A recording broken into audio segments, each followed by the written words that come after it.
Welcome to Grow More Education. आज हम इस वीडियो में टाइप्स ऑफ सेट के बारे में पढ़ेंगे। टाइप ऑफ सेट्स, ठीक है। तो पिछली वीडियो में हमने देखा कि व्हाट इज सेट और रिप्रेजेंट ऑफ सेट, ठीक है। तो अगर आपने पीछे वाली वीडियो नहीं देखी तो उसका लिंक मैं डिस्क्रिप्शन में दे दूंगा, तो आप वहां जाकर सेट्स और रिप्रेजेंट ऑफ सेट्स के बारे में आप देख सकते हैं, ठीक है। तो आज का टॉपिक हमारा रहेगा टाइप ऑफ सेट्स की सेट्स कितने टाइप के होते हैं, सेट को किस किस प्रकार रिप्रेजेंट किया जाता है, कैसे हम पता लगाएंगे और कैसे हम क्वेश्चनों को आसानी से सोल्व कर पाएंगे। तो जो आपका नंबर वन आता है, नंबर वन पे आएगा फाइनाइट सेट, ठीक है। तो इसको अगर मैं हिंदी में देखता हूं तो फाइनाइट फाइनाइट यानी कि सीमित, क्या होता है, सीमित। इसका मतलब होता है सीमित। अब आप समझ गए होंगे, यानी कि कोई सीमित है जिसको हम सेट के अंदर लेंगे, उसके एलिमेंट को मतलब एक सीमित होनी चाहिए, एक लिमिट होनी चाहिए उस चीज की, ठीक है। जैसे मैंने बोल दिया, एग्जाम्पल सिंपल है कि वोवल्स ऑफ अल्फाबेट्स, तो ए ई आई ओ यू, ठीक है। यानी कि ये क्या है, एक सीमित है, ये लिमिटेड है। अब मैंने बोल दूं कि the set of months of a year. अब एक साल के जितने भी महीने उसको सेट में कन्वर्ट करना है, तो क्या ये एक लिमिटेड है, यानी कि सीमित है, यानी फाइनाइट है या इनफाइनाइट है, ठीक है। ये यानी सीमित है। आप कह सकते हैं कि जनवरी से चलते चलते आप दिसंबर तक, यानी कि 12 ही होते हैं, तो आप 12 का सेट आराम से बना सकते हैं। तो ये क्या है, एक सीमित चीज है, सीमित एलिमेंट्स है, तो इसका सेट फाइनाइट सेट कहलाएगा, ठीक है। अब एक चीज और मैं बोल दूं कि the set of all states in India, India के जितने भी स्टेट हैं, क्या वो एक फाइनाइट सेट होगा, क्या वो एक सीमित होगा? बिल्कुल होगा, क्योंकि आपको पता है कि 28 ही आपके पास स्टेट्स हैं इंडिया के अंदर। तो ये क्या है, एक लिमिटेड है, एक सीमित है, तो इसको क्या बोलेंगे, अब फाइनाइट सेट बोलेंगे, ठीक है। ये चीज समझ में आएगी। The first type of set finite set. Second number पर आता है इनफाइनाइट सेट, बिल्कुल इसके अपोजिट है। इसका मतलब होता है अनंत, यानी कि जिसकी कोई सीमित सीमा नहीं होती। एग्जाम्पल के तौर पर मैं बोल दूं कि नंबर द सेट ऑफ, एक ऐसा सेट जिसके अंदर नेचुरल नेचुरल नंबर हो। अब क्या नेचुरल नंबर एक सीमित है? सीमित तो नहीं है। क्यों? क्योंकि जो नेचुरल नंबर होगा 1 से स्टार्ट होकर वो क्या करेगा, इन्फिनिटिव तक चलता रहेगा, उसकी कोई गिनती नहीं, उसकी कोई काउंटिंग नहीं होगी। वैसे ही बोल दिया जाओ कि the set of whole number, the set of real number, ठीक है, the set of rational number, the set of complex number, तो ऐसी चीजें क्या कहलाएंगी, ऐसी चीजें अनंत होती हैं, यानी कि वे कभी खत्म नहीं होती। तो उन्हीं चीजों को हम इनफाइनाइट सेट के अंदर लेकर आते हैं, ठीक है। तो फर्स्ट जो आपको मैंने समझाया, फाइनाइट जो सीमित होता है, जो हम आराम से उसको कैलकुलेट या फिर उसकी कोई लिमिट होती है, ऐसे सेट्स को फाइनाइट सेट बोलेंगे। और दूसरा आता है इनफाइनाइट सेट, यानी अनंत। इसका मतलब क्या होता है कि जो चीजें सीमित नहीं है, जिसके कोई अंत नहीं होगा, वो क्या होंगी, फाइनाइट सेट के अंदर आती है, ठीक है। जो थर्ड नंबर पर आपका सेट होगा वो होगा सिंगलटन, यानी कि आपको नाम से पता चलता है कि सिंगल, ठीक है। सिंगल क्या होता है, इकलौता। तो इसकी डेफिनेशन यहाँ पर देखेंगे कि ए सेट एक ऐसा सेट जो कंसिस्टिंग यानी कि रखता है ऑफ ओनली वन एलिमेंट, यानी कि एक सेट है, ऐसा सेट जिसके अंदर ओनली वन एलिमेंट, केवल एक ही एलिमेंट हो, ठीक है, उसको सिंगलटन सेट कहेंगे। एग्जाम्पल के तौर पर मैं ले लेता हूं कि ए मेरे पास क्या है, सेट है, वो एक्स सच दैट 11x और यहां पर सॉरी 13, ये मेरे पास क्या है, एक एग्जाम्पल है, और यहाँ पर x क्या होगा, एक बिलोंग्स करेगा नेचुरल नंबर को। तो इसने बोला है कि जो x है ना, वो क्या है, 11 से तो बड़ा है और 13 से छोटा है, ऐसा आपको एक एलिमेंट बताना है। तो यहाँ पर सेट ए का आंसर क्या आएगा, 12।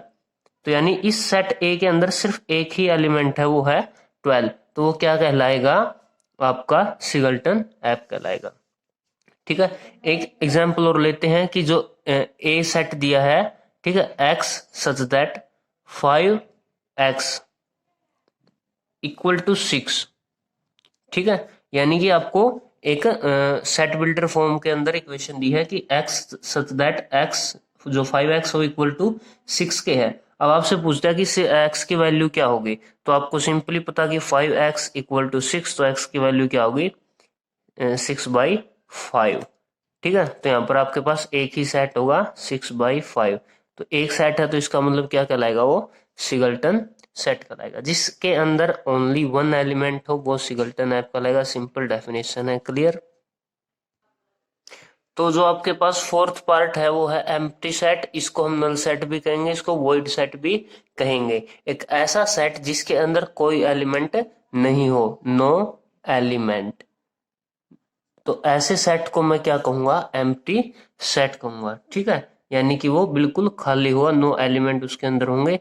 एग्जाम्पल के तौर पर मैं बोलता हूं कि the set of all odd integer greater than 7 और लेस देन 9, यानी कि एक ऐसा सेट, the set of all integers, आपके पास इंटीजर्स हैं, ऑल नहीं सॉरी, ओड इंटीजर्स, ठीक है, जो क्या है ग्रेटर देन 7, यानी 7 से तो बड़े हैं, एंड लेस देन 9 और 9 से छोटे हैं, ठीक है। तो अब आप बताओ कि एक ऐसा सेट होगा जो ओड है, इंटीजर है, और जो 7 से बड़ा होगा और 9 से छोटा होगा। अब आप देखिए कि 7 से बड़ा और 9 से छोटा, तो आपके पास एक ही एलिमेंट, एक ही डिजिट होगा, वो है 8, जो कि वो ओड नहीं है, ये क्या है, एक इवन नंबर है, ठीक है। तो ऐसा यहाँ पर कोई भी ओड इंटीजर्स आपको नहीं मिलेगा, तो यहाँ पर इसको बोलेंगे एम्प्टी सेट। क्या बोलेंगे इसको, एम्प्टी सेट इसको बोलेंगे, ठीक है।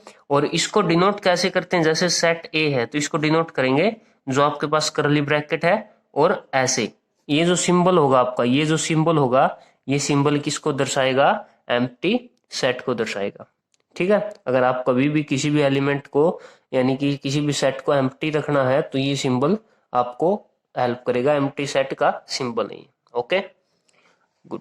अगला जो आपका पार्ट होगा, पार्ट नंबर 5, उस पार्ट नंबर 5 का है इक्वल सेट। इक्वल सेट, ठीक है, सिंपली बात है कि आपके पास दो सेट होंगे, सेट ए और सेट बी, इन दोनों के एलिमेंट क्या होंगे, एक दूसरे के इक्वल होंगे, ठीक है। एग्जाम्पल के तौर पर मैं ले लेता हूं, जैसे मेरे पास सेट ए है, सेट ए के अंदर क्या है, 3 है, 7 है, 9 है, ये सेट ए के कुछ एलिमेंट है, और यहाँ पर भी मेरे पास सेट बी है, और सेट बी के अंदर मेरे पास 7 9 3 है, ठीक है। पहली बात क्या है कि यहाँ पर क्या है, ऑर्डर सेम है, यहाँ पर भी 3 एलिमेंट्स हैं और यहाँ पर भी 3 एलिमेंट्स हैं, ठीक है, दोनों क्या है, सेम। दूसरी बात, जो भी यहाँ पर एलिमेंट है 3 है, यहाँ पर भी 3, 7 7 9 9, तो ये दोनों क्या है, ए और बी सेट दोनों इक्वल हैं, यानी कि इक्वल सेट नाम से पता चलता है दोनों क्या होने चाहिए, दिखने में इक्वल होने चाहिए, ठीक है, यानी कि यहाँ पर भी सेम और यहाँ पर भी सेम। अब अलग से एग्जाम्पल अगर मैं लेता हूं, तो यहाँ पर देखेंगे सेट ए है मेरे पास, यहाँ पर क्या है, इसके ऑर्डर भी सेम है और एलिमेंट भी सेम है। लेकिन अगर आपके पास कुछ ऐसा मिलेगा, जैसे यहाँ पर मैंने लिखा, और जो सेट बी होगा वो है 2 4 4 8 8 2, ठीक है। अगर मैं, मेरे पास कोई ऐसा एग्जाम्पल आता है, तो तब उसको कैसे सोल्व करेंगे। अब आप देखें कि यहाँ पर ऑर्डर ऑफ एलिमेंट है 3 और यहाँ पर आपको दिया है 6, ठीक है। अब आप ध्यान से देखें, इनका क्या है, ऑर्डर अलग अलग है, लेकिन एलिमेंट देखें, यहाँ पर भी 2 है, यहाँ पर भी 2 है, 2 तो है, ठीक है, वो कितनी बार रिपीट हो उससे हमने कोई वो नहीं है, लेकिन यहाँ पर आपके पास एलिमेंट 2 है। यहाँ पर 4 है तो यहाँ पर भी 4 है, भले 2 बार हो, वैसे ही यहाँ पर 8 है तो यहाँ पर भी 8 है, ठीक है। यानी कि ए के जितने भी एलिमेंट है वो आप बी में देख रहे हैं, ठीक है, तो ये क्या है, इक्वल के अंदर आता है, यानी आप कहेंगे सेट ए और सेट बी इक्वल। अलग हो सकते हैं, एलिमेंट वही है, सेम है, इसलिए इसको मैं इक्वल सेट कहूंगा। क्लियर? ठीक है। अगला जो एग्जाम्पल आपका सिक्स्थ वो है मल्टीपल सेट। ठीक है, मल्टीपल सेट। तो इस मल्टीपल सेट के अंदर क्या होगा, जो मल्टीपल सेट है इसके अंदर आपको क्या देखने को मिलेगा कि जैसे मैं एग्जांपल ले लेता हूं, जो सेट ए है, सेट ए जैसे मैं ले लिया A B B C C D D D, यानी एक से ज्यादा, मोर देन वंस, एक से ज्यादा अगर आपके पास एलिमेंट, जैसे अब बी है, बी क्या है 2 बार आया है, सी क्या है वो भी 2 बार आया है, और डी क्या है वो भी 3 टाइम आपको मिला है, तो ये क्या है मल्टीपल सेट होगा। जैसे ऊपर एग्जाम्पल था इक्वल सेट के अंदर सेट बी का 2 4 4 8 8 2, यानी कि ये क्या है एक से ज्यादा एलिमेंट है, तो ये जो बी सेट है इसको मैं मल्टीपल सेट भी कहूंगा। यानी एक एलिमेंट अगर आपको दोबारा मिलता है तो वो जो सेट होगा वो क्या कहलाएगा, मल्टीपल सेट। ये है इसकी सिंपल डेफिनेशन। क्लियर? ठीक है, यानी कि एक एलिमेंट आपको दोबारा मिले तो वो मल्टीपल सेट होगा। जैसे कि मैंने एग्जांपल सेट बी बताया और अभी एग्जांपल सेट ए लिया है। ठीक है, तो ये चीजें क्या होंगी, मल्टीपल सेट के अंदर आती हैं। ओके, तो ये भी आपका आई थिंक सिक्स्थ जो सेट है वो भी क्लियर होगा।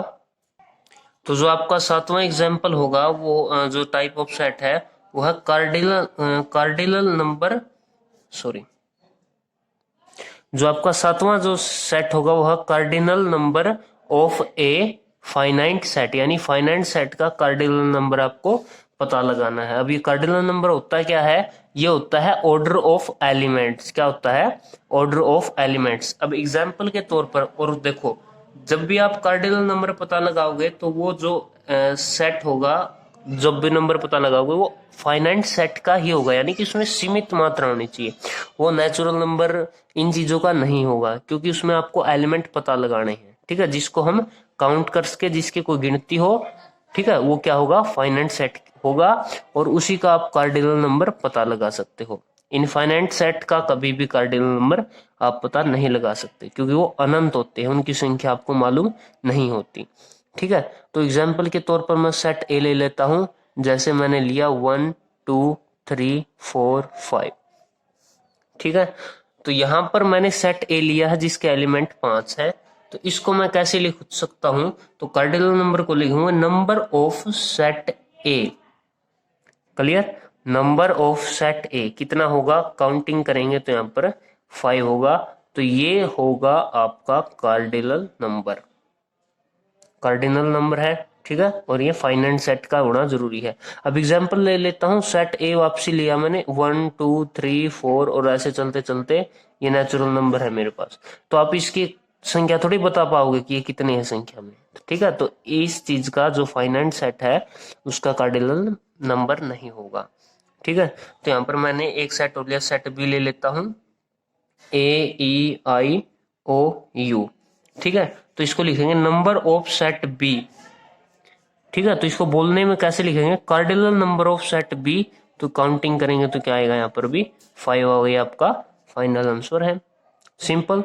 क्लियर? यानी इसको बोलने का जो तरीका होगा, cardinal number of set A, cardinal number of set B. ठीक है, तो ये आपको संख्या बतानी थी। अब नेक्स्ट आते हैं, आपका जो फाइनल होगा वो होगा इक्विवेलेंट। जो आठवां आपका टाइप है सेट का वो होता है इक्विवेलेंट सेट। अब ये होता क्या है, इस चीज को देखेंगे तो ये भी बिल्कुल आपने जैसे ऊपर पढ़ा cardinal number of finite set, तो ये भी फाइनाइट सेट के अंदर ही काउंट किया जाएगा। ठीक है, फाइनाइट सेट के अंदर ही ये काउंट किया जाता है। तो साथ में क्या करना आपको, इक्विवेलेंट सेट के अंदर आपको एलिमेंट, ऑर्डर ऑफ एलिमेंट देखना है। ठीक है, उनकी संख्या देखनी है। जैसे मैंने एक सेट लिया, ठीक है, तो यहां पर सेट ए के अंदर मैंने 1 2 3 4, तो इसका कार्डिनल नंबर क्या है, तो कार्डिनल नंबर ऑफ सेट ए कितना कहलाएगा, ये 4। कंप्लीट। और यहां पर मैंने बी सेट ले लिया x y z। ठीक है, तो यहां पर सेट बी का कार्डिनल नंबर क्या कहलाएगा, 3। क्या ये दोनों इक्वल हैं, नहीं, तो ये दोनों इक्वल नहीं है, तो इसको मैं इक्विवेलेंट सेट नहीं कहूंगा। तो यानी कि एलिमेंट की संख्या दोनों सेट में, दोनों फाइनाइट सेट के अंदर इक्वल होनी चाहिए। अगर यहाँ पर 4 है तो यहाँ पर भी 4 होनी चाहिए। तो ऐसा एग्जाम्पल हम ले लेते हैं, ठीक है। जैसे मैंने लिया 5, 10, 15 और 20। और सेट बी जो है, सेट बी के अंदर मैंने ले लिया ए बी,